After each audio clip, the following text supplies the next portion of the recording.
Guys, back to my channel. तो इधर मैं ऊपर छत में आया हूँ व्लॉग बनाने के लिए। इतने दिन से मेरे व्लॉग नहीं आ रहे क्योंकि मेरे पेपर चले, इसलिए थोड़े बहुत व्लॉग नहीं आ रहे।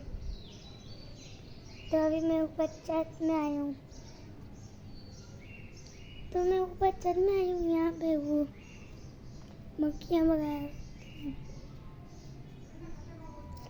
तो ये देखें व्यू, व्यू तो अच्छा बना। वहाँ यहाँ पे लाइट जाती नहीं, उन लोगों ने सोलर लगाए हुए। तो इस व्लॉग को मैं यहीं से करूँगा एंड आई होप कि आज का व्लॉग पसंद आए तो लाइक करना, कमेंट करना, शेयर करें। अगर